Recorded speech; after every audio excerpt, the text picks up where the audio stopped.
हाय, नमस्कार, good morning. This is a new experience. आप लोगों को ऐसा लग रहा होगा सर ये क्या हो रहा है, आप होकर भी नहीं हो। तो बेटा डरो मत। Of course this is the first time आप मुझे प्रीमियर में देख रहे हो और लाइव नहीं, बट आपको इतना ज्यादा डिफरेंस नहीं लगेगा। I will teach you with the same gist and जिल। मैं वैसे भी कैमरे के सामने पढ़ाता हूँ, मैं आज भी कैमरे के सामने पढ़ा रहा हूँ, बस थोड़ा सा आपका जो लाइव इंटरेक्शन है वो अब नहीं रहेगा। लेकिन डरने की बात नहीं है, बिकॉज मेरी आत्मा आपके साथ है। चैट्स में आपको फ्यूचर ऑफ एजुकेशन दिख रहा होगा। That future of education is no one else but me. तो चलिए दोस्तों, आज हम लोग we are going to start with a new and fabulous unit. हम लोगों ने यूनिट 1 कर लिया, यूनिट 2 कर लिया, we have already revised it in the app. अगर आपने अभी तक वो नहीं देखा revision, so please go and check out the revision. We are also starting with MCQs of unit 1 and unit 2. So इसमें क्या होगा, it will help you out with understanding कि आप लोगों ने क्या उसको सही से समझा है या सही से रिवाइज किया है नहीं। और डरने की बात नहीं, because we are going to revise it plenty of times, तो कोई टेंशन नहीं है। और चलिए दोस्तों स्टार्ट करते हैं। मैं अपने आप को इंट्रोड्यूस कर दूं। मेरा नाम है CA Adarsh Joshi. I am a chartered accountant by profession and a professor by passion.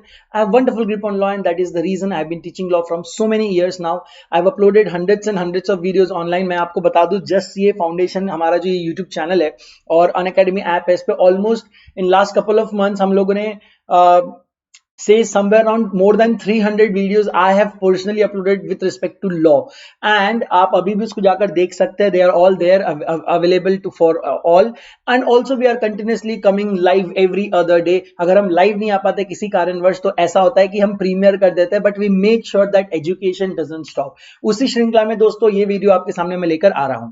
दोस्तों अगर आप लोगों ने अभी तक मेरे पहले के लेक्चर्स नहीं देखे तो प्लीज एक बार उनको जाकर देखिए। अगर आप लोगों ने अनअकैडमी लर्निंग ऐप के ऊपर मेरा रिवीजन क्लास नहीं देखा है तो उसको तो बिल्कुल देखिए, बिकॉज देखो बेटा, पढ़ना एक पार्ट होता है, बिकॉज ये लॉ में बहुत सारा टेक्स्ट है और कंटिन्यूस टेक्स्ट चलने वाला है। So you will have to check your knowledge again and again. You have to keep on revising the stuff and I will help you in that of course. Also we are going to start BCR as soon as I'm back in the game. I'll start BCR as well, so don't worry, everything will be taken care of here itself. And I'm so sorry मैं chats में आप लोगों को नहीं देख पा रहा हूँ, but I'm like मैं आपको वहां पर ग्रीट कर रहा होगा। I can see that. Now Unacademy learning app के बारे में आपको कुछ बता दूं। मैं आपको rather दिखाना चाहूंगा Unacademy learning app. So let me open my browser once and I'll go to incognito because see I've already registered on the app, so I won't be able to open that app. So let me just let me just open the Unacademy learning app once. ये देखो Unacademy learning app आपके सामने open हो गया है। इस तरह से ये ऐप आपको दिखता है दोस्तों। Once you click on start learning, आपको चूज अ गोल का ऑप्शन आएगा। आपको उसमें अपना गोल सिलेक्ट करना है, that is CA and CS. Of course you are doing CA CS. अभी तो फाउंडेशन क्लास देख रहे हो कि नहीं? बस क्या बिड़ू है ना, ऐसा मत समझना कि रिकॉर्डेड क्लास है तो मैं एक्टिव नहीं। अरे मैं एक्टिव है बहुत। तुम एक्टिव है कि नहीं ये बताओ। चलो कमेंट में लिखो नीचे, लाइव चैट में मैं देख रहा हूँ नीचे।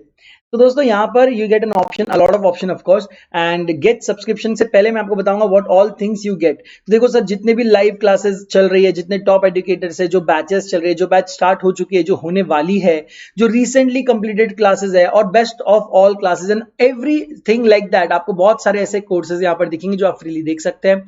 आप अपना मतलब अपने शेड्यूल से आप अपना भी शेड्यूल बना सकते हो, बिकॉज सारे फैकल्टीज अर्लियर शेड्यूल करके रखते हैं अपनी सारी classes.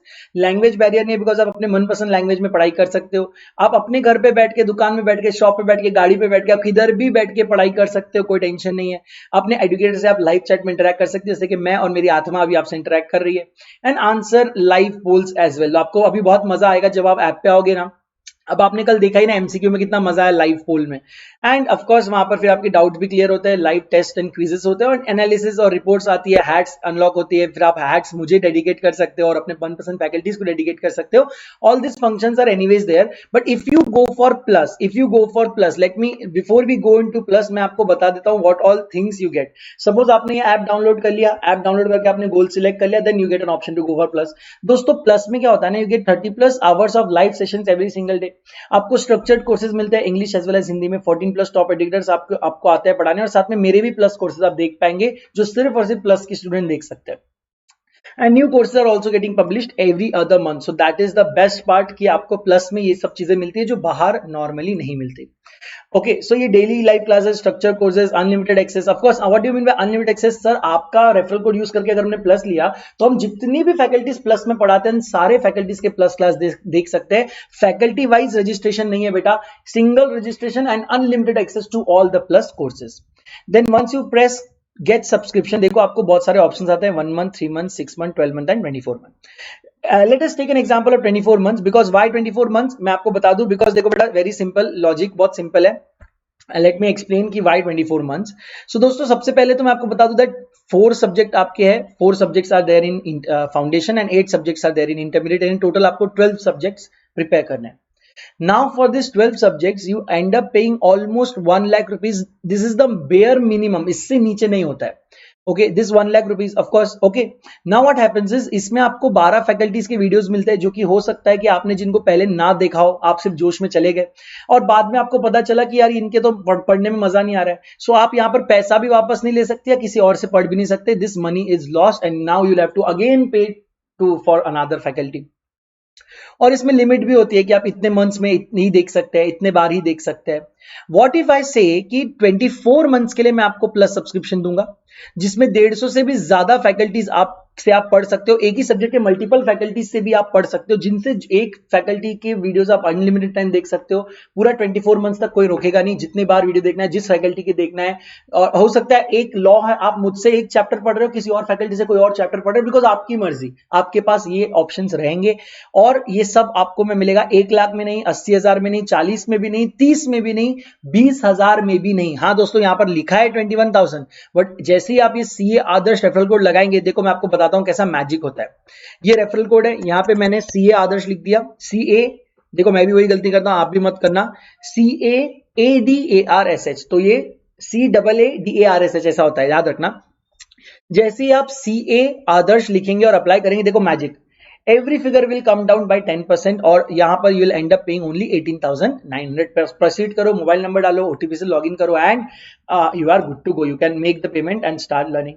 so now this referral code will give you 10% off no matter of, ऐसा नहीं है कि सिर्फ 24 मंथ्स में देते हैं, आप 1 मंथ का भी सब्सक्रिप्शन ले रहे हो तो भी आपको 10% ऑफ मिलता है। Now you will end up paying only 18,900। Sir इतना भी तो एक साथ नहीं पे कर सकते, बहुत ज्यादा है। So you can convert it into no cost EMI। कोई प्रॉब्लम है क्या? नो कॉस्ट ईएमआई में कन्वर्ट करा लो और आप you will end up paying less than what you used to pay for 6th and 7th classes, right? Okay, very good. Now this is done. Okay, let us I also want to show you something else. Let me just open that once. I also want to show you okay, let me close this tab in itself because आप लोगों ने of course देखा होगा। let me just open again। आप ये जो channel पे हर दिन वीडियोस देखने आते हैं, क्या आपने कभी इस चैनल पे गौर फरमाया है? कभी आपने इस चैनल को देखा है अच्छे से? दोस्तों ये चैनल पे अभी 5,000+ सब्सक्राइबर्स हो चुके हैं। बहुत कम टाइम में हम लोगों ने बहुत अमेजिंग इसमें रिस्पांस लाया है। बहुत सारे वीडियोस यहाँ पर अपलोडेड है, लाइव वीडियोस भी आपको दिख रहे हैं और इतने सारे वीडियोस देखो आपको यहाँ पर दिखते हैं जो ऑलरेडी अपलोडेड है।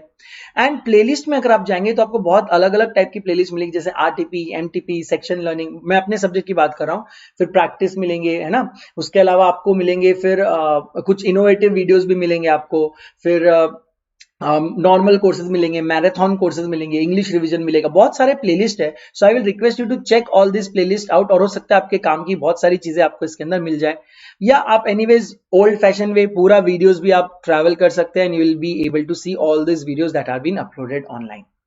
सो let us now go to our chapter. Today we are going to start one of the most important unit in your contract act। तो यूनिट का नाम है other essential elements of a contract. Of course आप बोलोगे sir ये सब तो हमने थोड़ा थोड़ा पढ़ा है। बेटा आपने थोड़ा थोड़ा पढ़ा है, अब हम इन सारी चीजों को डिटेल में आज देखने वाले हैं, पढ़ने वाले हैं। First thing that we are going to study is section 10। Sir ये सेक्शन 10 हमने पढ़ा है। सर सेक्शन 10 में आपने बोला था कि all the parties who are competent to enter into contract and they of course they can give their consent as a free consent, and when there is a lawful consideration and lawful object and the contract is not expressly declared as void, when all these conditions are fulfilled then you can say that it is a valid contract। लेकिन सिर्फ इतने 6 points में सब कुछ नहीं होता। यहां पर देखो, competence, free consent, lawful consideration sorry, lawful object, there is also so sorry, parties का भी बताया हुआ है। let me just drink some water। I've been taking so many classes now कि वो थोड़ा हो जाता है ऐसा।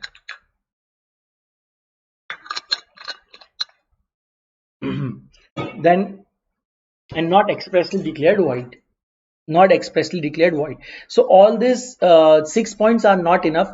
इसके अलावा भी आपको कुछ पॉइंट्स बोले, जैसे 2 पार्टीज होने चाहिए, इंटेंशन होना चाहिए to be bound by the contract, then वहां पर लीगल प्रोसीडिंग्स आपने पूरे करे रहने चाहिए, possibility of performance, certainty of transaction, ये 5 पॉइंट्स भी आपको एडिशनल चाहिए, यानी टोटल ये 6 + 5 यानी टोटल 11 पॉइंट्स होने चाहिए, तब जाके हम बोल सकते हैं that contract is a valid contract. इस चैप्टर में we are going to focus on this 5 points in detail. So let us take a look at the first one. We are going to section number 11, जो बोलता है that every person is competent to contract who is of the age of majority. First thing, okay, who is of the age of majority according to the law to which he is subject to, and who is of sound mind. Okay, सिर्फ majority होना is not enough, you have to be a sound mind, and is not disqualified from contracting by any law in which he is subject to. इसका मतलब अगर आप देखेंगे तो section 11 आपको 3 points बोलता है कि सर आप मेजर होने चाहिए, मतलब माइनर नहीं होने चाहिए, आप साउंड माइंड के होने चाहिए, और आप एक्सप्रेसली डिक्लेयर्ड ऐसा नहीं होने चाहिए, नॉट डिस्क्वालिफाइड, मतलब expressly disqualified persons are not allowed to enter into a contract. So we are going to see one thing at a time. हम लोग पहले देखेंगे कि सर ये मेजॉरिटी मतलब क्या. But the Indian Majority Act 1875 applies on everyone who is domiciled in India. So every person who is domiciled, sir, what do you mean by domiciled? A person residing in India. So any person who is resident or domiciled in India shall attain the age of majority only on completion of 18 years of age. यानी कि sir मैं 17 years का हूं, 17 years और 6 months का भी हूं, तो आई एम माइनर.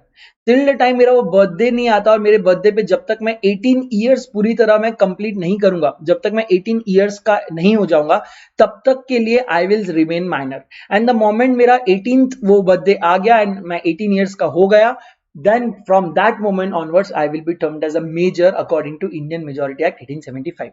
So आप में से कई लोग होंगे जो अभी तक मेजर नहीं हुए होंगे, तो प्लीज जल्दी से चैट में लिखकर बताइए who all are minor and who all are major.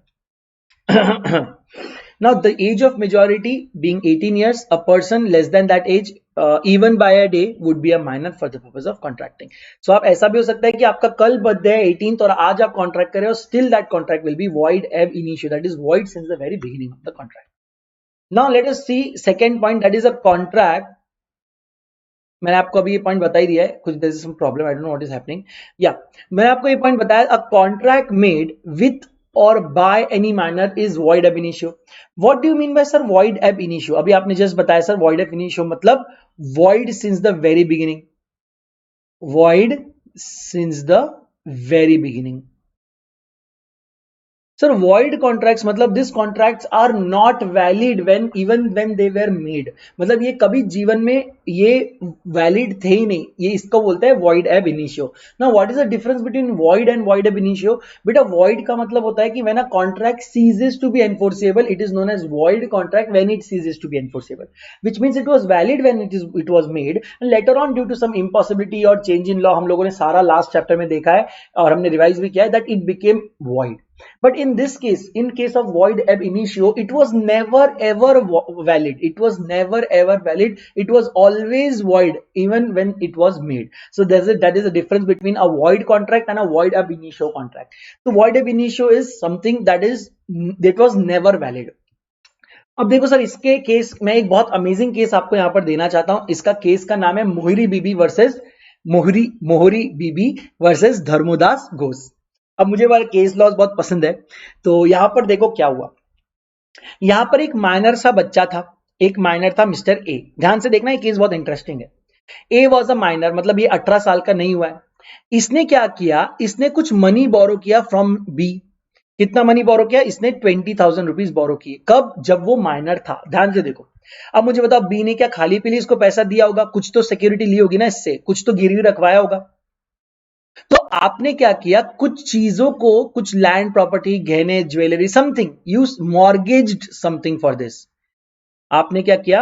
Mortgage कर दिया, प्लेज कर दिया, आपने उसके पास रख दिया, गिरवी रख दिया, और बोला कि सर आपने मुझे 20,000 रुपीज दिए, ठीक है, आपने मुझे, ये देखो यहां पर एरो यहां पर होना चाहिए बिकॉज 20,000 बी ने ए को दिए. आपने मुझे मिटाई देता हूं ना, मतलब क्या है, कंफ्यूजन ना हो. आपने मुझे 20,000 रुपीज दिए, उसके बदले मैं आपको अपना प्रॉपर्टी मॉर्गेज कर रहा हूं ना. अगर भगवान ना करे अगर ऐसा हो कि मैं आपके पैसे आपको अगर नहीं चुका पा रहा हूं, so what you can do is you can sell my property and recover this 20,000 rupees. Sir logical है सर, बहुत बहुत जबरदस्त लॉजिकल, ध्यान से सुनना, इट इज वेरी लॉजिकल। आप क्या करेंगे, आप यहाँ पर आपकी प्रॉपर्टी उनके पास रखेंगे, उनके डॉक्यूमेंट्स रखेंगे और आप बोलेंगे कि सर अगर मैं 20,000 नहीं दे पाया, आप ये प्रॉपर्टी बेचो और अपना पैसा रिकवर कर लो, सिंपल एज दैट। लेकिन एक प्रॉब्लम ये है ना कि सर जब ये कॉन्ट्रैक्ट हो रहा था, at that point of time mister N was a minor, yes और नो? जब ये कॉन्ट्रैक्ट हो रहा था then Mr. A was a minor. Now what happened? Now अभी क्या हुआ, उसका बर्थडे आ गया, ये हैप्पी बर्थडे, यस, सो बर्थडे आ गया एंड ही बिकेम मेजर। अब ए हो गया मेजर, ठीक है, ए हो गया मेजर। नाउ जैसे ये मेजर हुआ, इसने केस फाइल किया ऑन मिस्टर बी, ध्यान से देखना, इसने केस फाइल किया ऑन मिस्टर बी और बोला कि ये जो मॉर्गेज किया हुआ है document, this mortgage is void ab initio as it was made when I was a minor. Today I am major but right now of course major हूं, मैं केस भी कर सकता हूं, मैं सब कुछ कर सकता हूं। Today I am major, I want to file a complaint against mister B because उन्होंने मेरे बच्चा होने का मिसयूज किया है। He gave me 20,000 loan but उन्होंने मेरा बहुत ज्यादा प्रॉपर्टी मॉर्गेज कर लिया है। This mortgage was void ab initio because it was done when I was a minor. अब आप लोग मुझे बताइए, क्या मिस्टर ए करेक्ट बोल रहे हैं या झूठ बोल रहे हैं, मतलब इज इट करेक्ट और नॉट? टुडे इज मेजर, हाँ आज वो मेजर है, सोच के बताइए इज ही करेक्ट और नॉट, प्लीज चैट में लिखिए, मैं आपका चैट्स पढ़ रहा हूं। Yes, even if you can't see me, I'm reading it. If you can't see me, then of course I'm reading it. Yes, जल्दी से बताइए, आपके हिसाब से क्या ए यहाँ पर सच बोल रहा है? क्या ए के एक जीतना चाहिए केस या बी जीतना चाहिए? बी ने उसको पैसे दिए और उसके लिए बदले मॉर्गेज किया है। सर देखो, it was held that court said कि yes, as per law any contract done by minor when he is a minor is void ab initio, मतलब कि it was never ever valid and hence this mortgage is void ab initio and Mr. B is not entitled to recover the money by selling the mortgage property. So यहाँ पर देखिए, यहाँ पर लिखा है that it was held that the mortgage by the minor was void and B was not entitled to repayment of money. It is specially provided in section 10 that a person who is incompetent to contract cannot make a contract within the meaning of this act. So hence यहाँ पर it has proved that अगर आप 18 years के नहीं हो तो you cannot enter into a contract. Is that clear guys? First point. Okay, second point. Sir, can I ratify the contract once I am major? No, I don't. I didn't understand exactly your question. Say for example, sir, Mr. A, मैं same मोरी बीबी versus Dharmodas Ghosh का मैं आपको example लेता हूं sir. अब mister A और mister B के बीच में कॉन्ट्रैक्ट हुआ है। Mister B gave 20,000 to mister A and mister A mortgage some of his property with mister B. Now this has happened when mister A was minor. Mister A minor था जब ये property का mortgage हुआ। Now suppose today is his birthday and he becomes major today. Suppose Mr. A becomes major today and this transaction was genuine. So Mr. A decides to ratify it. Sir, what do you mean by ratification? Ratification means making something right. Something which is not right, you are trying to make it right. So wrong ko right karna is what is known as ratification. तो my question to you is, if mister A जो कि पहले minor था अब major हो चुका है, अगर वो खुद ही इसको वैलिड करना चाहे, वो चाहे कि ये कॉन्ट्रैक्ट वैलिड रहे, तो क्या वो खुद इसको वैलिड कर सकता है, हाँ या ना? जल्दी से चैट में दिखाइए, पढ़िए, आगे का आंसर मत पढ़ो, आगे का पैरा मत पढ़ो, don't read it, I am asking you a question, think about it, answer it, and if you are right, very good. If you are wrong, you will not make this mistake in exam. So don't jump on to the answers. मैं हमेशा बोलता हूं अपने बच्चों को, जब आप writing practice करते हो, आरटीपी सॉल्व करते हो, एमटीपी सॉल्व करते हो, जब भी आपको कोई क्वेश्चन पूछा जाता है, don't directly jump on to हाँ आंसर का है, आंसर पढ़ लूंगा। अरे you are not there to audit, आपको आंसर चेक करके बताना नहीं है करेक्ट है कि नहीं, आपको वो आंसर लिखना है। And how will you develop that habit? भाई जब तक गलतियां नहीं करोगे, जब तक खुद से आंसर नहीं बनाओगे, गलत आंसर नहीं होंगे, तब तक आपको सही आंसर का वैल्यू नहीं समझेगा ना दोस्त। तो इसीलिए पहले आप खुद आंसर दो और उसके बाद jump on to the given answer. तो यस बताइए, कितने लोगों को लगता है कि यहाँ पर mister A can ratify, because वो खुद ट्रांजैक्शन किया है उन्होंने और वो खुद अब रेटिफिकेशन या करेक्शन करना चाहते हैं। सो बताइए कितने लोग यस बोल रहे हैं और कितने लोग नो बोल रहे हैं। Okay, I am assuming a lot of you might be saying no, and no is the correct answer. Reason being, you can ratify something which is wrong but you can not ratify something which is fraudulent और which is not at all valid. मतलब कैसा होता है ना, गलती mistake को ratify कर सकते हो, मतलब कोई भाई गलती हो गई तो उसको रेटिफिकेशन पॉसिबल है, but something which is all together unlawful it can not, मतलब something which is illegal, unlawful and not correct, you can not make it right. So ratification here is not possible and it can never be ratified. So ratification not possible. Now let us read the para. So a minor cannot ratify the agreement on attaining majority as the original agreement is void ab initio, and a void agreement can never be ratified. Of course void agreement kaise ratify hoga? So X, अब let us take an example. X, he is a minor, makes a promissory note in the name of Y. तो X ने क्या किया? एक promissory note है. Do you know what do you mean by promissory note? Let me explain what do you mean by promissory note. Promissory note is a note containing a promise that I will pay something. अब actual definition में आपको नहीं बता रहा because it is there in CA intermediate. CA intermediate में जब आप जाएंगे तो आपको ये bill of exchange, पूरा negotiable instrument act है आपको 1881. Negotiable instrument 1881 के अंदर आपको तीन चीजों के बारे में पढ़ना है: bill of exchange, promissory note और check.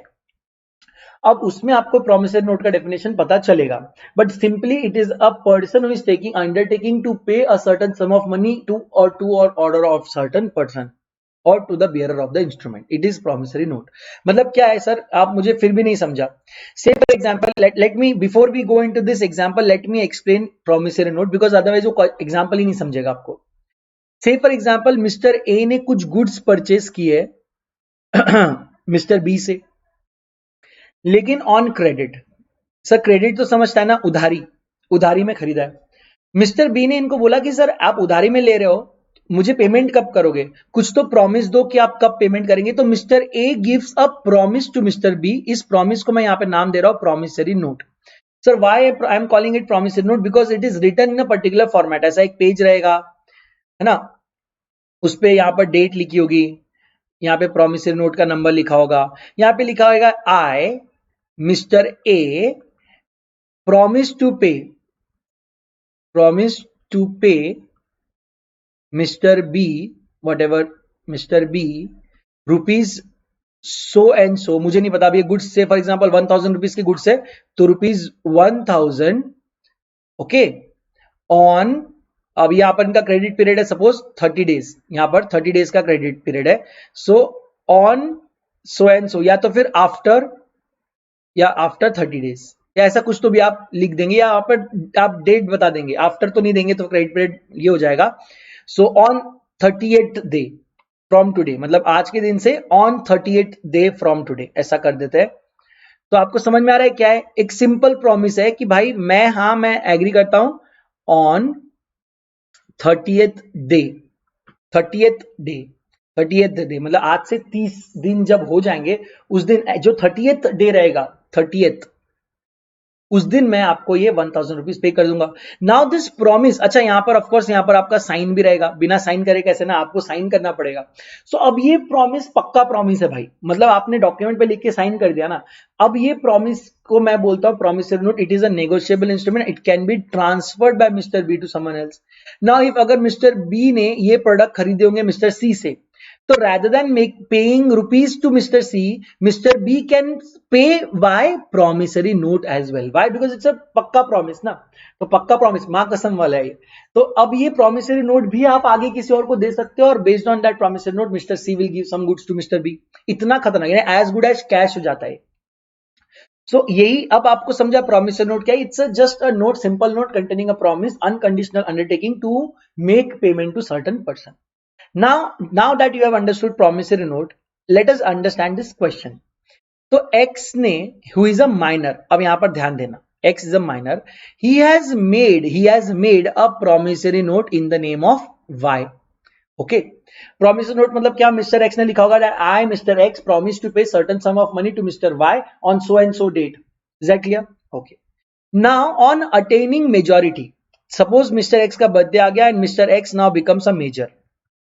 On attaining majority, he wants to ratify the promissory note. Can he do so? Can he ratify the promissory note? No, ratification is not possible. Then sir, what will happen with this promissory note? Beta, it will be treated as just a piece of paper. It will have no contractual relevance whatsoever. मतलब law इसको कोई इज्जत नहीं देगा because it is made by a minor and any contract which is done by a minor is void ab initio, मतलब इसको कोई इज्जत वैल्यू नहीं है, मतलब minor can never be asked to pay. कल को अगर वाई, ये जो भी डेट इस पे लिखा होगा, से फॉर एग्जांपल 1 जनवरी इसका फाइनल डेट लिखा होगा, तो वाई जाकर 1 जनवरी को एक्स से पैसे नहीं रिकवर कर सकता है based on this promissory note, because this promissory note is void ab initio, and hence even if Mr. X after becoming majority wants to ratify this transaction, he cannot, he will be stopped from ratifying the transaction. Are you clear with this? मैंने बोला हम लोग अभी आज ज्यादा detail में पढ़ रहे हैं, उस दिन मैंने आपको क्या बताया था, हाँ 18 के ऊपर वाले सब मेजर है, बट आज मैं और डिटेल में आपको बता रहा हूं कि माइनर के क्या क्या राइट्स एंड लायबिलिटीज होते हैं, मेजर के क्या क्या राइट्स एंड लायबिलिटीज होते हैं. So he cannot ratify it, and if he makes new promissory note in place of an old one, here the new promissory note which is executed after attaining the majority is also void without consideration. Let me explain the second part of this para, because now you will be able to understand it, because हम लोगों ने unit 2 भी पढ़ लिया है. तो आपको पता है मैंने आपको एक पॉइंट बताया था, that no consideration no contract. किस किस को याद है? No consideration no contract, correct. Now tell me, अगर आप मेजर हो गए, आपको ये तो पता है, आपने सी आदर्श जोशी की क्लास पढ़ी है, आपको ये पता है कि भाई जो ट्रांजैक्शन मैंने जब माइनर था तब किए थे, that can not be ratified, what ever happens it can not be ratified. तो आपने क्या दिमाग लगाया, आपने क्या किया, आपने जैसे आप मेजर हुए, आपने एक नया प्रॉमिसरी नोट बनाया, और अब आप जब बना रहे हो तो इट विल बी वैलिड, बराबर ना, क्योंकि आप मेजर हो तो it will not be void ab initio. तो आपने नया प्रॉमिसरी नोट बनाकर आपने सपोज इसको दे दिया मिस्टर वाई को, ठीक है. मुझे बताइए, will this promissory note be valid और नॉट वैलिड? सर अगर आप देखेंगे, so for making this new promissory note, have I received anything? Is Mr. X receiving anything in return of making this new promissory note? No. And if he's not getting something in return, which means he's not getting quid pro quo, which means there is no consideration, hence there will be no contract, and this new promissory note will also be void, as there is no consideration for this, and hence you cannot do anything to make that note valid. So neither you can ratify the old note, neither you can make a new note just to make it valid. So law ने आपको दोनों तरफ से cover किया है. So any transaction you do with minor, even minor can not make it valid, because it is there to safeguard the minor. Have I made myself clear? Is this entire example clear to you? आपको ये second here new promissory note is also void, ये वाला समझा आपको, because it is done without consideration. या let's go. If you have any doubt आप मुझे chat में पूछ सकते हैं. In chats I will be happy to help you out. Now let us go to minor. Minor can be a beneficiary or can take benefit out of a contract. Sir अब ये बहुत important part है, जरा देखना. दो a minor को आप contract करने मना कर रहे हो, he is not competent to enter into contract, so you are not allowing a minor to enter into contract, but nothing in the contract act prevents him from making the other party bound to the minor. Thus, a promissory note duly executed in favor of a minor is not void and can be sued upon by him. Let us take an example. Say, for example, Mr. A, he is minor, okay, and Mr. B, he is major. मुझे बताइए, can a minor prepare a promissory note? No, sir, because it will be void ab initio. Can a major prepare a promissory note? Yes, of course, he can promise to make payment. Sir, what will happen if a major makes a promissory note in favor of A? मतलब कि Mr. B is writing, Mr. B promises to pay certain sum of money, say for example 1,000 rupees to Mr. A. Now my question to you is, will this contract be valid or not? Now as far as this point number 3 is concerned, this will be valid because it has been made, the promise has been made by major, and minor को यहाँ पर कुछ नहीं करना है, only he have to receive benefit, receive money. तो क्या minor के पास से कुछ जा रहा है क्या? नहीं. माइनर को कुछ करना पड़ रहा है क्या? नहीं. वो बैठे बैठे उसको पैसे मिल रहे हैं. So any part of a contract which has only benefits attached, and if that particular part has been assigned to a minor, the contract will be valid. So yes, minor can be a part of a contract only if he's receiving something out of it and not he does not have to pay anything. So yes, a promissory note duly executed in the favor of minor will not be termed as void and he can sue upon him because he though incompetent to contract yet he may accept the benefits. तो अगर कोई भी contract में अगर आपको benefits अगर देने हैं, से for example let us take an example of partnership. Partnership क्या होता है sir? Partnership is a type of an organisation जिसमें दो या दो से ज्यादा लोग मिलकर बिजनेस करते हैं. से फॉर एग्जांपल हम लोग ये पढ़ेंगे, देयर इज एंटायर चैप्टर जिसके बाद सेल ऑफ गुड्स एक्ट है, उसके बाद इंडियन पार्टनरशिप एक्ट 1930 आपको है, इनफैक्ट आपको एलएलपी एक्ट 2008 भी है और कंपनीज एक्ट 2013 भी है ऑफ कोर्स. तो अभी हम पहले इंडियन कॉन्ट्रैक्ट एक्ट 1872 पढ़ेंगे, फिर सेल ऑफ गुड्स एक्ट 1930 पढ़ेंगे, फिर इंडियन पार्टनरशिप एक्ट 1932 पढ़ेंगे, फिर एलएलपी एक्ट 2008 पढ़ेंगे एंड देन कंपनीज एक्ट 2013 पढ़ेंगे. ये पांचों हम लोगों को चैप्टर करने हैं. सो पार्टनरशिप फॉर्म इन दोनों ने मिलकर ओपन किए. एक ऑर्गेनाइजेशन है जो साथ में ये लोग काम करते हैं, पार्टनर्स है, दे आर पार्टनर. अभी आपको पता होगा, आपने कई मूवीज में शोज में बहुत जगह ये देखा होगा. Now both of them are major, both of them are major. Now what happens, ध्यान से देखना. Mister A and B, they both of them decided to add Mr. C who is a common relative. Say for example A और B अगर दो भाई है तो Mr. C is a common relative और but he is a minor. Okay, but Mr. A and B both decided to add him into the partnership. My question to you is, can he be added, can he become a part of a business? Sir ये कैसे होगा sir, ये तो possible नहीं है. क्यों? अरे sir simple है ना, mister C is minor and a minor can not enter into a contract with anyone, so how will he enter into a partnership? बेटा लेकिन what if I say that they both of them want to add him only for benefit. Now situation changes. They want to add him only for the benefit out of the contract. यानी कि now the partnership will change to A plus B plus C who will be a minor. ये तीन partners रहेंगे. A will be liable for rights and liabilities. B will be liable for rights and liabilities. In short, profit and loss. मैं दोनों बोल रहा हूं. A will be liable for profit and loss. B will be liable for profit and loss. C will only be liable for profit. यानी कि उसको सिर्फ और सिर्फ प्रॉफिट मिलेगा. Loss, if any, will not be borne by Mr. C.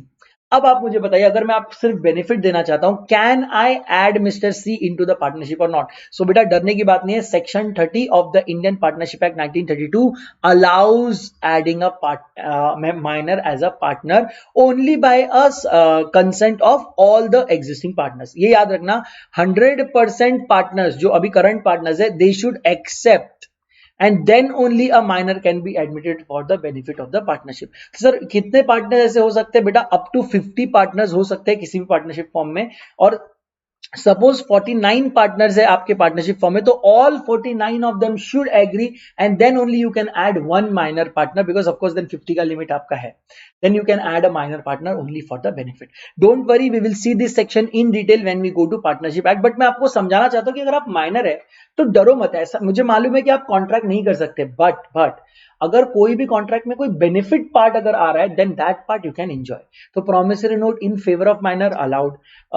Adding a minor in the partnership firm only for the benefit out of the partnership firm, valid if all the partners are accepting the same. So yes, this is valid.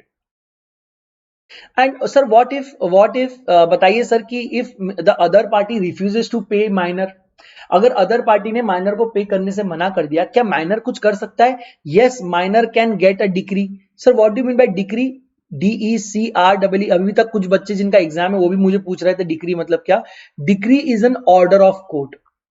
It is N order of court. तो यहां पर आप court order भी लेकर आ सकते हैं और आप उनको मजबूर कर सकते हैं आपको पे, भले ही आप माइनर हो फिर भी आप कंप्लेन करके कोर्ट ऑर्डर लेकर आ सकते हैं टू गेट मनी. सो इतना पावर एक माइनर को दे रखा है. Let us check some more thing. Sir no matter what happens to a minor, no matter, मैं आपको एक केस बताऊं, आप you will be shocked to the court, but listen to this case, it is very important. Mister A who is of 14 years of age, you tell me whether he is minor or major. Sir, of course he will be minor because he is of 14 years of age. He gave fake documents to Mr. B and entered into a contract. अब ध्यान से देखना, fake documents दिए, fake documents में उसका as दिख रहा था 19 ईयर्स। अब देखो मजा, सर माइनर ने चीटिंग की है। सुनो तो, माइनर ने फेक डॉक्यूमेंट्स दिए, फेक डॉक्यूमेंट्स, उसका आधार कार्ड नहीं क्या, फेक आधार कार्ड, फेक पैन कार्ड दिखाया जिसपे वो 19 ईयर का दिख रहा है, 19 ईयर्स का दिख रहा है, उसने अपना डेट ऑफ बर्थ गलत बताया उसमें। And based on these fake documents, Mr. B entered into a contract with Mr. A and paid 1 lakh rupees for some goods. Now what happened? जैसे ही मिस्टर ए को ये 1 लाख रुपीस मिले, mister A चले गए court में और बोला कि this contract is not valid because I M minor. और उसने अपना रियल डॉक्यूमेंट्स बताया, जिसमें पता चला, रियल डॉक्यूमेंट्स में पता चला that he is only 14 years of age. Sir ये तो चीटिंग है सर, आप इसको जेल में डाल के डंडा मारना चाहिए। किस किस को लगता है जेल में डाल के डंडा मारना चाहिए? बट बेटा यू विल बी, आपका दिल टूटने वाला है, because a minor can always plead minority even if he has lied about his age with someone else. मतलब court will still say that this contract is not valid, and in fact it will be difficult for Mr. B to recover this 1 lakh rupees. Why? Because Mr. A is minor. Sir ये तो कुछ भी आप गलत पढ़ा रहे हो, ऐसे कैसे लॉ होगा? देखो बेटा पढ़ो, a minor can always plead minority and is not stopped to do so even where he has taken any loan or entered into a contract by falsely representing that he was major. यहां पर he has entered into a contract by falsely representing himself as a major and still he will be able to plead minority. Rule of estoppel cannot be applied against the minor. Sir, what do you mean by estoppel? बेटा ये definition मैं आपको कई बार पढ़ाने वाला हूं, लेकिन फिर भी आप मुझे कई बार पूछने वाले हैं, तो उसमें उन कई बारों में से पहला बार आज आपके सामने आ रहा है, ठीक है? What do you mean by rule of estoppel? Estoppel मतलब स्टॉप्ड, ऐसा याद रखना, can not be stopped, STOPPED, estoppel, estoppel. Estoppel जब भी मैं बोलूंगा तो stopped, can not be stopped, ये याद आना चाहिए, तब आपको कंसेप्ट याद आएगा। Let me explain to you what do you mean by estoppel. Say for example, Mr. A, Mr. B और Mr. C, ये तीनों दोस्त हैं और ये तीनों एक चौराहे पे खड़े रह के बातें कर रहे थे। उतने में मिस्टर ए बोलता है that he is agent of B. ये इसने ए ने सी को बोला कि hello mister C, I am agent of B. ये किसके सामने बोल रहा है? बी के सामने बोल रहा है। एंड बी ने यहां पर इसको करेक्ट नहीं किया। बी नेवर सेड कि नहीं ये क्या झूठी बातें कर रहा है, ही इज नॉट माई एजेंट, नहीं बोला। अब मिस्टर सी ने सोचा यार ये बी के सामने तो झूठ नहीं बोलेगा। अगर ये बी के सामने बोल रहा है, अगर आपके अपने एक दोस्त के सामने दूसरा दोस्त बोल रहा है कि यार मैं इसके एजेंट की तरह काम कर रहा हूं, और आपका एक दोस्त उसको करेक्ट नहीं कर रहा है, इसका मतलब mister C assumed that yes mister A is a agent of mister B. And based on this assumption mister C gave some rupees to mister A to be given to mister B. C ने एक दिन ऐसी ए उसको रास्ते में मिला, तो सी ने उसको 1000 रुपए दिए और बोले कि तू तो एजेंट है ना बी का, जाकर बी को 1000 रुपए दे दे। It is this duty. Agent की क्या काम होता है? अपने प्रिंसिपल के लिए काम करना। तो अगर आप अपने आप बोल रहे थे उस दिन कि आप बी के एजेंट हो, ए ने बोला हाँ मैं बी का एजेंट हूं, तो ये 1000 रुपए लीजिए और बी को ले जाकर दे देना, मुझे टाइम नहीं है। अब क्या किया, ए ने ये 1000 रुपए रख लिए, but he never gave this money to B. अब एक दिन क्या हुआ, बी ने कॉल किया मिस्टर सी को और बोला कि सर आपके बहुत दिन से पेमेंट पेंडिंग है। सी ने बोला कौन सा पेमेंट पेंडिंग है? वो बोले वो 1000 रुपए का पेमेंट पेंडिंग है। सी ने बोला क्या बात कर रहे हो, उसी दिन तो मैंने आपके एजेंट मिस्टर ए को वो पेमेंट कर दिया था। अब जाके बी बोलता है नहीं, A is not my agent. Here the law of estoppel will apply. Law of estoppel will apply. You will be stopped from denying your earlier statement. I repeat, you will be stopped from denying your earlier statement. Mr. B ने उस दिन सही statement नहीं बोला, तो आज भी उनको वो स्टेटमेंट बोलने नहीं दिया जाएगा। Mr. C will be correct. He will say कि देखो बेटा, उस दिन जब चौक पे खड़े थे आपके सामने ए ने बोला कि वो आपका एजेंट है, आपने मुझे उसे करेक्ट नहीं किया, आज भी आप उसको अब करेक्ट नहीं कर सकते because of law of estoppel. This is known as law of estoppel, but this will not apply if on a minor. मतलब minor cannot be stopped from denying his earlier statement. But normally normal people they will be stopped from denying the earlier statement. So ऐसा भी हो सकता है कि C will ask money from A बोलेगा कौन सा money, C बोलेगा वो जो मैंने आपको as an agent दिया था, A बोलेगा नहीं नहीं I am not an agent of B, I am not an agent of B. तो C बोलेगा ना, law of estoppel applies on you. You cannot deny the earlier statement that has been made by you. आपने सबके सामने बोला था I am his agent, now you will be considered as his agent. But sir, what will happen? ध्यान से सुनना, what will happen if A is minor? अगर A minor है और A बोल रहा है कि नहीं नहीं मैं एजेंट नहीं हूं बी का, C cannot apply law of estoppel and it will be treated as A is not an agent of B. Sir इतना बेनिफिट्स होता है माइनर को? Yes. So of course minor can always plead minority and a minor can always take benefit of wrong statements because the law of estoppel does not apply. तो कभी भी झूठ बोल सकता है. आई नो आपको बचपन से सिखाया जाता है झूठ ना बोलो, और आज मैं आपको पढ़ा रहा हूं कि आप झूठ बोलोगे तो भी बच जाओगे. But I know where intent, मैं नहीं चाहता कि आप कोई भी ये गलत काम करे, बिकॉज मैं एक और चीज आपको पढ़ाने वाला हूं, लाइबिलिटी फॉर सिविल टॉर्ट्स. क्या पढ़ाने वाला हूं?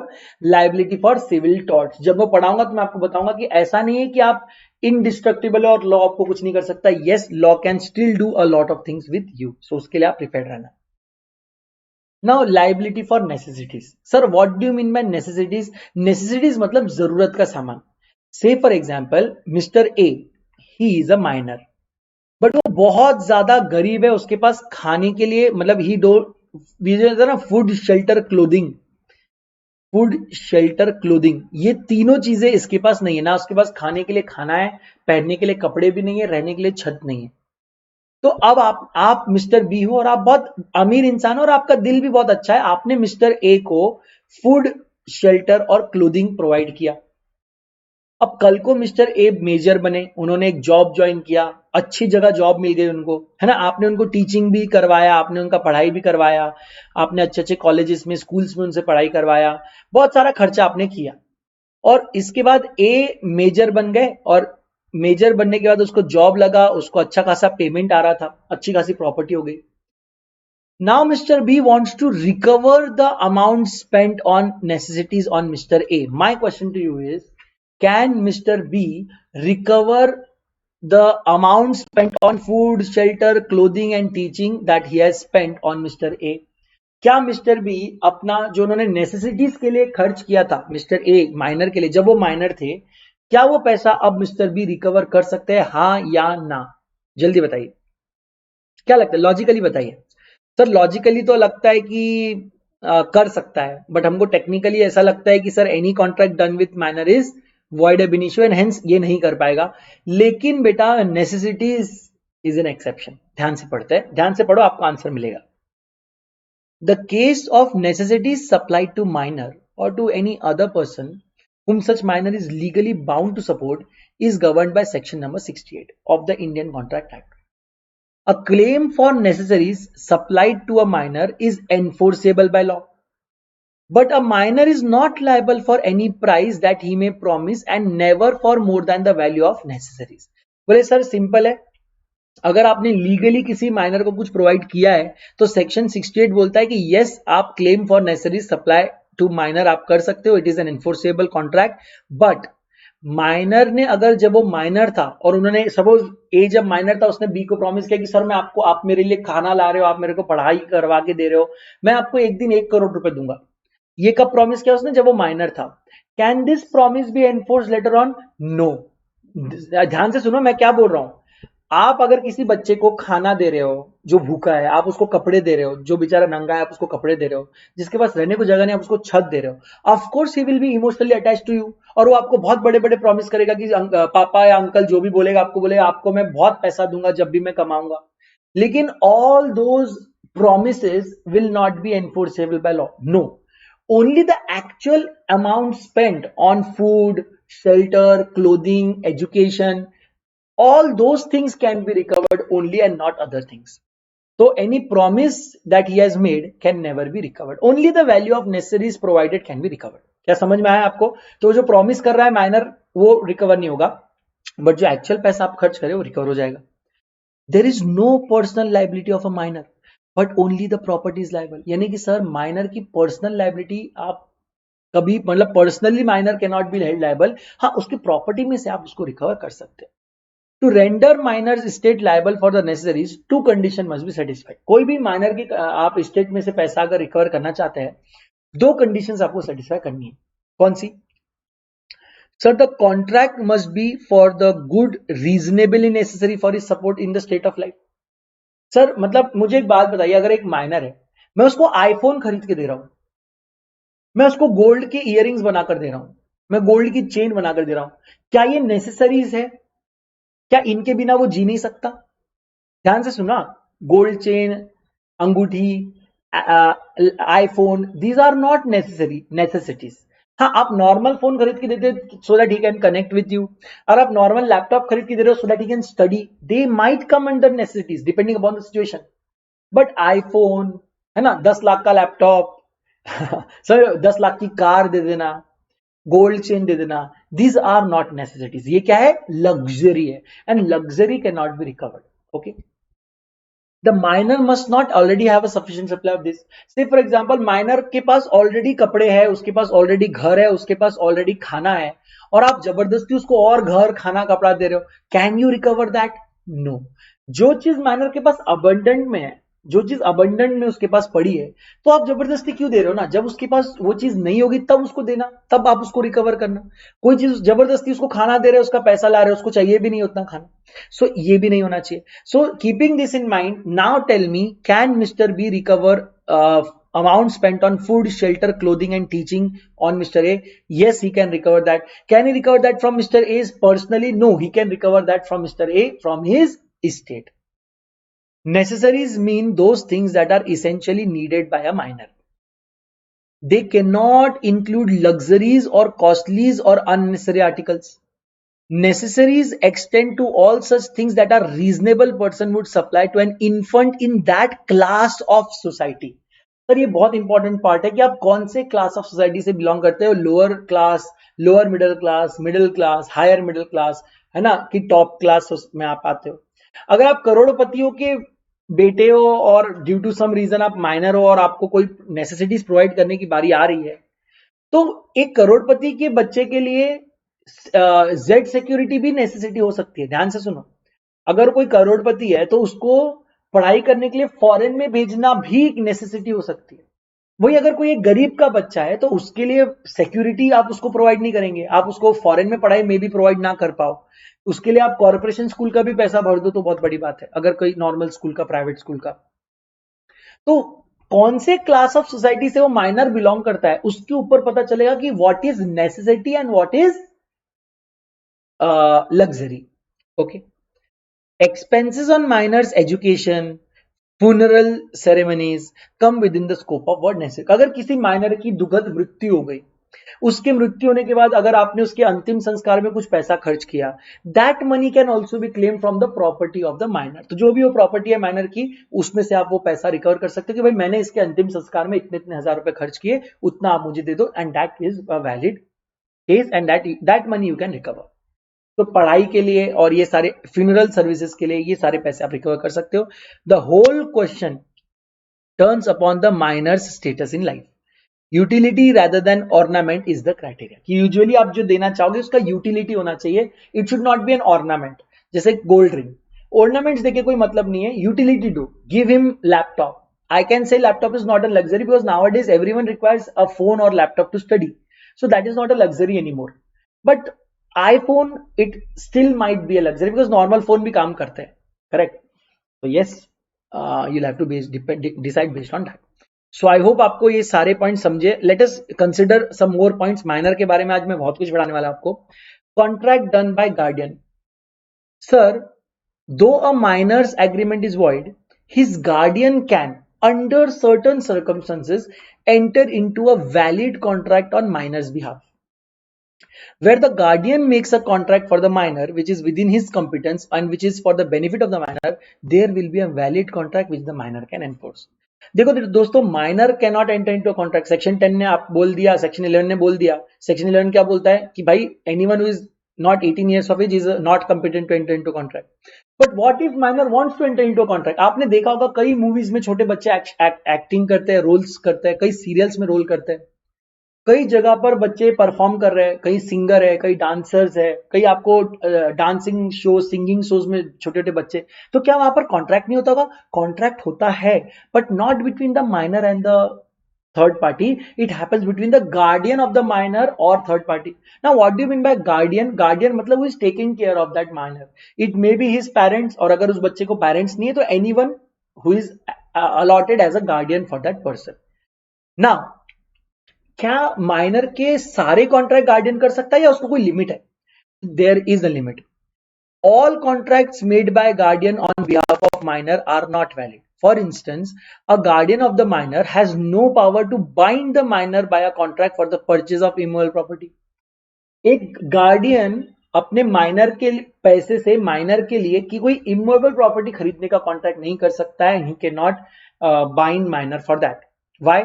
सर होता है ना, अभी पेरेंट्स, अभी आपका बच्चा अगर बहुत फेमस हो गया, बहुत बड़े बड़े मूवीज में अगर वो चाइल्ड एक्टर की तरह फेमस हो गया है, बहुत सारे shows, dancing competition, singing competition बहुत फेमस हो गया है, या किसी स्पोर्ट्स में बहुत फेमस हो गया है ना, रहता है ना अंडर 16, अंडर 18. अंडर 18 मतलब माइनर है ना, वो फिर भी खेल रहा है और लाखों रुपए भी कमा रहा है.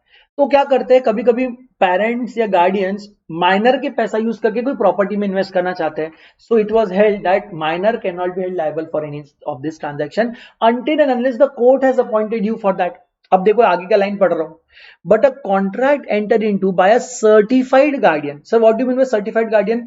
Certified guardians are guardians appointed by court.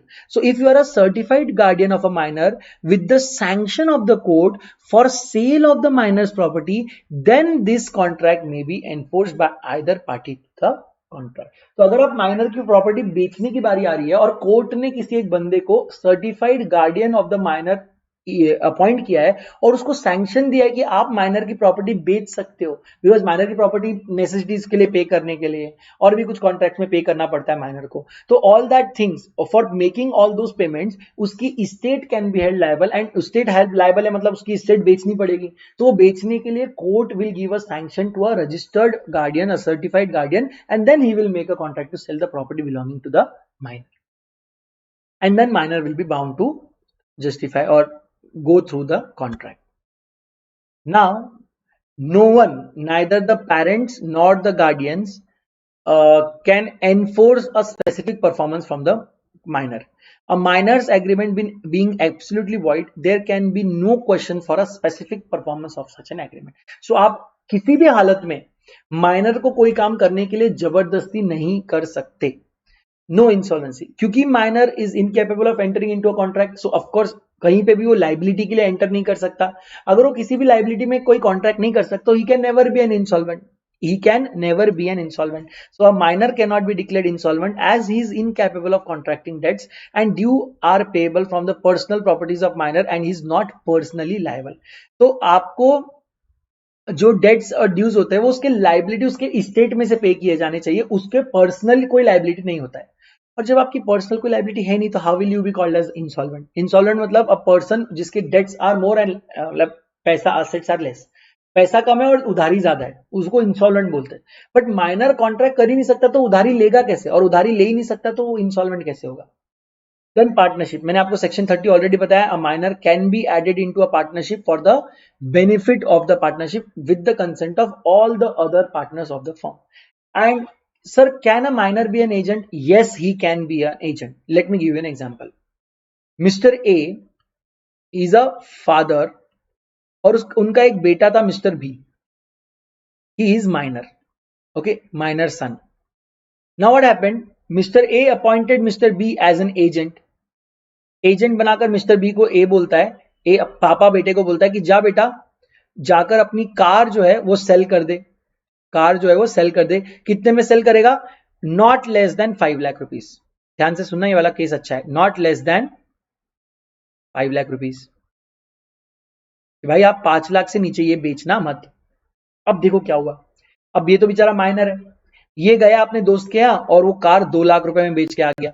मेरा दो सवाल है आपको, मेरे पास दो सवाल है आपके लिए. पहला, अगर सपोज ये मिस्टर सी ने खरीद लिया 2 लाख रुपए में, ओके, माइनर से कॉन्ट्रैक्ट करके, क्योंकि minor was acting like an agent of the principal. Is mister A bound by the contract is my first question. क्या मिस्टर ए को यहां पर बेचना ही पड़ेगा 2 लाख में? यस, बिकॉज आप सीए इंटरमीडिएट में पढ़ेंगे, any contract enter into by an agent is presume to have been enter into by the principal. ये अगर एजेंट बन गया तो ये प्रिंसिपल बन जाएगा ना, ये he will be called as principal, he will be called as agent. Any contract enter into by a validly appointed agent will bind the principal to enter to perform the contract and yes, father will have to sell this car for 2 lakhs। But sir उसने तो बोला था ना 5 लाख से नीचे मत बेचना। But क्या करे, क्योंकि यहां पर एजेंट माइनर है, father will not be eligible to even get this 3 lakhs damage from the agent. अगर ये एजेंट, अगर मिस्टर बी मेजर होता तो father could have claim 3 lakh, बोले होते कि अरे तुझे मैंने क्या बोला था 5 लाख से नीचे मत बेचना, तू कितने में बेच के आ गया? 2 लाख में। कितने का नुकसान हुआ मुझे? 3 लाख का। चल 3 लाख तू रिकवर, तेरे से मैं रिकवर करूंगा। That would have been valid. कब? जब वो एजेंट मेजर होता तो। लेकिन यहां पर केस क्या है, यहां पर तो agent is minor, so you can't recover this 3 lakhs और actually ultimately the father will bear the loss of 3 lakh। But yes, a minor can be appointed as an agent. He can act as an agent, but he will not be liable to his principal for his act. देखो यहाँ पर liable नहीं है, ये 3 लाख रुपए आप नहीं देना, आप मिस्टर बी नहीं देने वाले। क्यों? He is a minor. He is not liable to the principal. A minor draw, deliver, endorse negotiable instrument without himself being liable. तो minor can of course draw, deliver and endorse negotiable instrument without ever being liable upon the same. So I hope कि इतने points आपको समझे। There are some more points. A minor cannot bind his parents or guardians. देखो भाई, in the absence of actual authority given, जो कि यहां पर हुआ था, देखो यहां पर आपने एक्सप्रेस ऑथोरिटी दी थी एजेंसी वाली, तो इसलिए माइनर ने क्या किया, माइनर ने जो कॉन्ट्रैक्ट किया मिस्टर सी से, ध्यान से देखो इसमें, माइनर ने जो कॉन्ट्रैक्ट किया मिस्टर सी से, इस कॉन्ट्रैक्ट से his father was bound by the contract. But usually if there is no authority given, यहां पर लास्ट एग्जांपल में एजेंट का ऑथोरिटी दिया था, if suppose no authority is given, अगर पापा ने कभी बेटे को बोला ही नहीं होता कि जाके मेरी प्रॉपर्टी बेच, और माइनर बेटा गुस्से में गया और पापा का मोबाइल किसी को बेच दिया, तो क्या is his father bound by the contract और नॉट? अगर आप अभी हमारे लास्ट केस में क्या होता, पापा ने एजेंट अपॉइंट करवाया था ना, अगर पापा एजेंट अपॉइंट नहीं करते और आप गुस्से में आके अपने पापा का कोई मोबाइल या लैपटॉप बेच के आ जाते हो बाहर, तो is father bound by the contract? Sir, in the absence of express and implied authority, an infant is not capable of binding his parents or guardian even for necessaries. The parent will be liable only when the child is acting as an agent of the parents. तो क्योंकि हमारे last example में आपने father ने उसको agent का दर्जा दिया था, एक ऑथोरिटी दी थी, hence father was bound by the contract. लेकिन मैंने जो अभी आपको बताया, फॉर एग्जांपल एक बच्चा जो कि 12 साल का है, अपने पापा की जेब से मोबाइल निकालता है और गलती से बाहर जाके 200 रुपए में बेच के आ जाता है, सो क्या वो सेल नॉर्मल सेल है? No, that sale is not valid and the other person is bound to give back the mobile to the father. Then what if sir, मैंने एक और केस देखा है सर, उसमें क्या होता है, मिस्टर ए जो होता है ये माइनर होता है, ध्यान से देखना, और एक मिस्टर बी होता है ये मेजर होता है। अब ये दोनों लोग मिलके कॉन्ट्रैक्ट करते हैं मिस्टर सी से जो कि मेजर है। अब मुझे बताइए सर, इन लोगों ने कॉन्ट्रैक्ट किया, मिस्टर सी ने इन दोनों को गुड्स दिया, बट ये दोनों ने अभी तक पेमेंट नहीं किया है। Can mister C lodge a case upon minor and recover the money? Can mister C lodge a case upon mister B and recover money?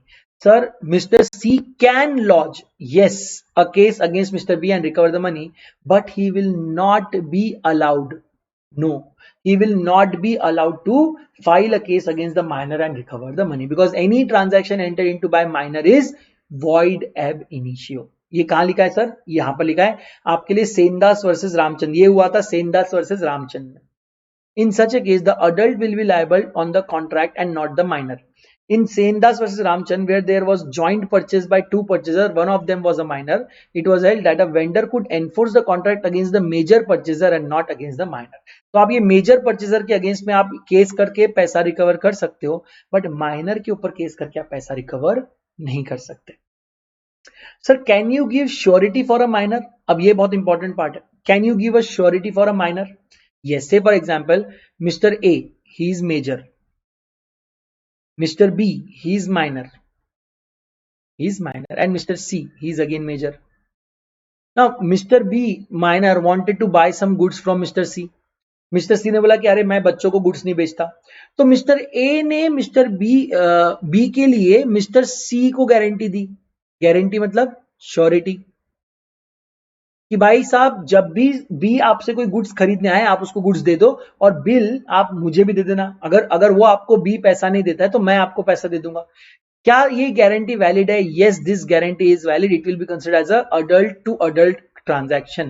Minor will not be responsible in any way in this contract. So in a contract of guarantee where an adult stands as a surety for a minor, then he is liable to the third party as there is direct contract between the surety and the third party. तो अगर ये minor ने goods लिए और पैसा नहीं दिया तो mister C will ask Mr. A to make payment for this goods and Mr. A will have to make payment for the same. Yes, समझे यहाँ पे श्योरिटी गारंटी का कॉन्ट्रैक्ट।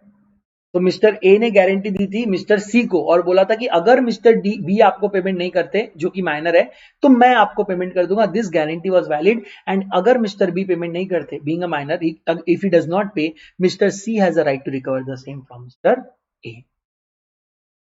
ओके, तो last some points. Sir, can a minor become a share holder in a company? देखो बहुत important है, minor cannot become a shareholder of a company because he is not competent to enter into a contract.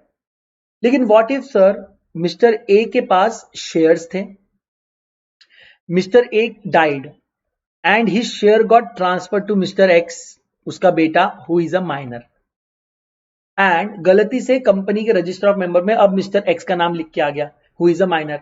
Is it allowed sir? Is it possible? No. अब क्या करना होगा आपको? Ratification. Of course ये गलती हो गई है ना, एरर है, ये एरर को ठीक करो।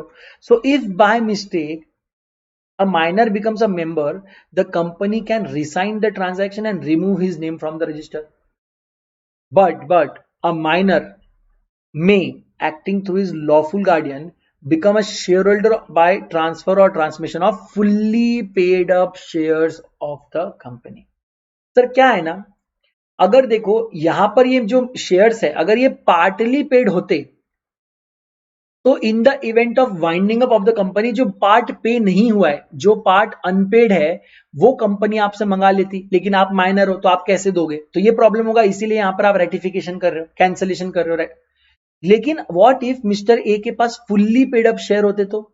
Sir fully paid up shares मतलब क्या है? ऐसे शेयर जिन पे जितना पैसा पे करना था सारा पे कर चुके हो आप, अब एक भी रुपया पे करना नहीं है। अगर कंपनी बंद भी हो जाती है तो भी आपको एक भी रुपया पे नहीं करना है, हालांकि मिलेगा आपको बट पे नहीं करना है। इन दिस केस अगर ये शेयर्स मिस्टर एक्स के पास जाते हैं, अगर ये शेयर्स मिस्टर एक्स के पास जाते हैं जो कि माइनर है, then this is valid, this is valid. Why? Because यहां पे मैंने आपको वही बोला, हमें आप याद रखना, बेनिफिट वाला काम माइनर कर सकता है। यहां पर क्या है? यहां पर benefit fully paid up share है, सिर्फ पैसा मिलेगा, अगर मिलना भी है तो मिलेगा, कभी जीवन में देना नहीं पड़ेगा। तो in this case it is valid and it is allowed. लेकिन अगर ये पार्टली पेड अप शेयर्स होते तो और कल को अगर वाइंडिंग अप हो जाता है तो माइनर से पैसा मांगा जाएगा ऑन द अनपेड वैल्यू, मांगा जाएगा पैसा और वो माइनर नहीं देगा। इसलिए कंपनी ये मिस्टेक सॉल्व करेगी जल्द से जल्द ताकि उनके मेंबर्स में बराबर लोग रहे और जो event in the event of winding up जो पैसा दे कंपनी को। And hence please make sure, keep that in mind, in case off fully paid up shares आप लॉफुल गार्डियन के थ्रू वो कॉन्ट्रैक्ट में एंटर कर सकते हो, but in case of partly paid up share कुछ भी कर लो किसी के थ्रू भी, आप partly paid up share hold नहीं कर सकते in any company. Am I clear? या liability as to tort. Sir what do mean by tort? TORT, tort. बेटा टॉर्ट का मतलब होता है सिविल रॉन्ग। सिविल रॉन्ग मतलब कोई चीज पूरी तरह से गलत करना। से फॉर एग्जाम्पल अगर एक माइनर जाकर से फॉर एग्जाम्पल एक गिटार उधारी में रेंट पे लेकर आया और घर पे रेंट पे लेकर आया माइनर गिटार बजाने के लिए, तो उसको दे दिया माइनर को गिटार। अब उसने क्या किया? he played cricket with the guitar. I am not joking, he played cricket with the guitar. Was this the correct use of the guitar? No.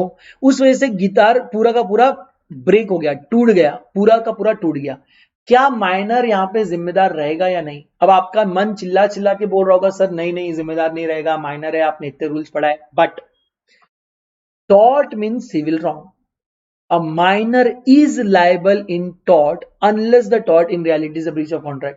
यहां पर रेंट पे गिटार लाना तो गिटार बजाने के लिए था, आपने उससे क्रिकेट खेल खेल के उसको तोड़ दिया, hence you will be liable to pay for the guitar. Thus where a minor borrows an horse, यहां पर देखो इस केस में क्या हुआ, माइनर ने एक घोड़ा हॉर्स रेंट पे लिया, है ना, काय के लिए लिया था, बोले सर मैं राइड करूंगा, riding only, I want to become a jockey और I want to learn riding. उसने क्या किया, फिर ये घोड़ा अपने एक फ्रेंड को दे दिया और उसके फ्रेंड ने उस घोड़े के ऊपर जोर से कूदा, छत के ऊपर से कूदा घोड़े के ऊपर, and the horse died, horse died. Now in this case, the minor will be held liable for civil wrong, minor will be held liable for tort. Okay, so in this case, minor was held liable for his failure to return the certain instrument which is hired and has lent to a friend. तो यहाँ पर अगर वो guitar से cricket नहीं खेलता, अगर guitar अपने फ्रेंड को दे देता और रिटर्न नहीं करता, in that case also he will be held liable. So in some cases जहां पर आप सिविल रॉन्ग करते हो, the minor is held liable. तो इसीलिए मैं आपको बोलता हूं अवॉइड, मैं आपको बोल रहा था कि मैं आगे आपको टॉर्ट पढ़ाऊंगा, सिविल रॉन्ग पढ़ाऊंगा, avoid doing such kind of transaction because in this case you will be held liable to pay for the same. Okay, so with this I think we are at the end of the class. We have done a lot today. Yeah, so I will go to this unsound mind tomorrow. Let us go to this unsound mind tomorrow. Okay, let us solve some of the questions. So पहला question आपके सामने आ रहा है, ordinarily a minor's agreement is what? लिखिए, मैं answer check करूंगा। Ordinarily a minor's agreement is what?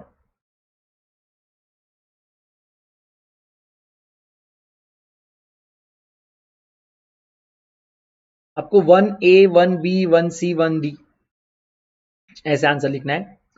So yes, यहां पर A is the correct answer. It is void ab initio, that is void since the very beginning. Which of the following statement is incorrect with respect to a minor? Which of the following statement is incorrect with respect to a minor? Two का A B C D ऐसे answer लिखना, whatever is answer.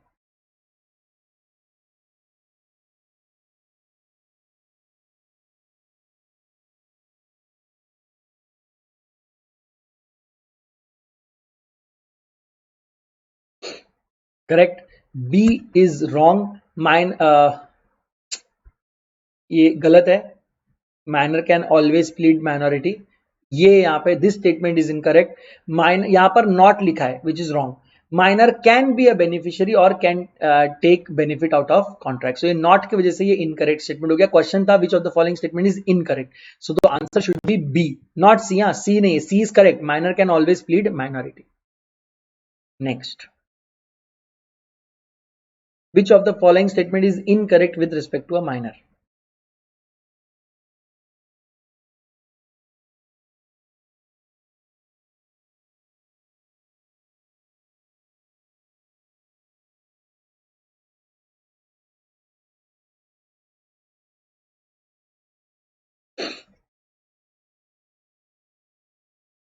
I know बहुत confusion है यहाँ पर, आप लोगों को सी और डी में कंफ्यूजन हुआ होगा। So let me clarify. Ordinarily speaking, minor cannot become a partner of a partnership firm and this is a correct statement. A minor cannot become a partner. बहुत एक्सेप्शनल केस में जब सारे members उसको only for benefit add करेंगे then he can become a partner. So ordinarily speaking, अगर मैं ordinarily बोल रहा हूं तो this statement is correct, a minor can not become a partner, but this statement is not correct. कौन सा? A minor can be a share holder of a company, no. Why? Sir simple है, देखो, minor is not allowed, not competent to enter into contract, hence आप देखेंगे तो minor is not allowed to become a share holder. By mistake अगर वो बन जाते हैं तो भी आप करेक्टिव एक्शन लेंगे। Only one case is possible कि minor with the help of a legal guardian, valid legal guardian, can purchase fully paid up share, वो भी बाय ट्रांसफर या transmission. He can not buy directly in the company. उसको कोई अगर transfer कर रहा है तो ही विल एक्सेप्ट, या उसके पिताजी के मरने के बाद उसको आ रहा है then he can accept. He cannot go in the market and buy them. No. So ordinarily speaking, this statement is entirely wrong that a minor can be a shareholder of a company. It has to be, cannot be.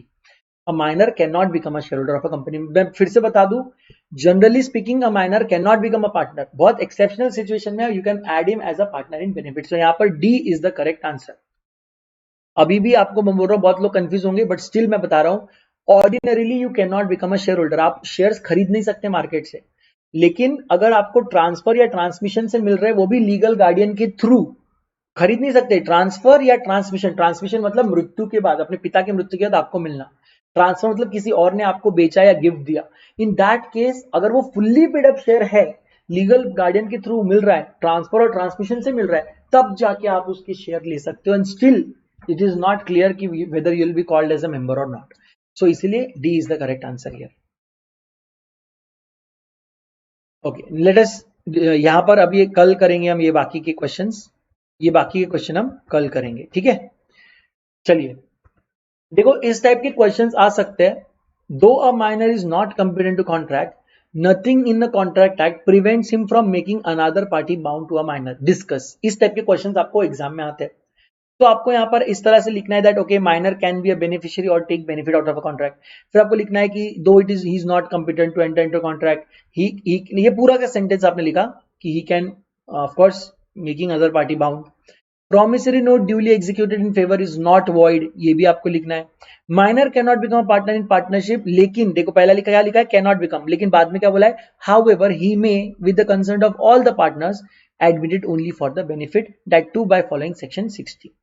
तो यहाँ पर आपको mortgage, यहाँ पे कौन सा case है बताओ, a mortgage was executed in favour of minor held he can get a decree for enforcement of the mortgage. तो यहाँ पर आपके आपके लिए किया गया था मॉर्गेज, तो आप उसको वसूल कर सकते हो। तो इस टाइप के थियोरेटिकल क्वेश्चंस के लिए भी आपको प्रिपेयर रहना है। बाकी के क्वेश्चंस मैं आपको कल बताता हूँ। कल हम लोग इसको पहले पूरा रिवाइज कर लेंगे, फिर मैं आपको आगे के पॉइंट समझाऊंगा and then we will move on. Don't forget, I love you always, thank you for joining in. And for couple of days आपको प्रीमियर लेक्चर्स मिलने वाले, because I am not available in the town, I am not in the town, but I'm taking some special classes, so don't forget to follow me on our app. अगर आप लोग app पे follow कर चुके हो already, तो Telegram channel भी join करो, बिकॉज उसमें मेरे अपकमिंग क्लासेस के लिंक्स आपको मिलते रहेंगे। Thank you for joining in, don't forget to like the lecture if you like it, and see you in the next one. God bless you all, stay safe, stay cool, bye bye. And if you are going to buy plus, किसी के भी lectures देखने के लिए अगर आप plus खरीदना चाह रहे हो, कोई भी फैकल्टी, आपके मनपसंद फैकल्टी के अदर सब्जेक्ट के लिए आप अगर देखना चाहते हो, तो भी आप सी आदर शेफल कोड यूज कर सकते हो। आप सारे लोगों के फैकल्टीज देख के एग्जाम, मतलब जब तक आप जितने भी मंथ का आप सब्सक्रिप्शन ले रहे हो, सारे फैकल्टीज के आप प्लस कोर्स देख पाएंगे और आपको 10% ऑफ भी मिलेगा, और मेरे लिए बहुत बड़ा हेल्प होगा। तो if you want me to continue teaching here in Unacademy, you should consider buying plus using my referral code. It will make it possible for me to teach. Okay, thank you, god bless you all, stay safe.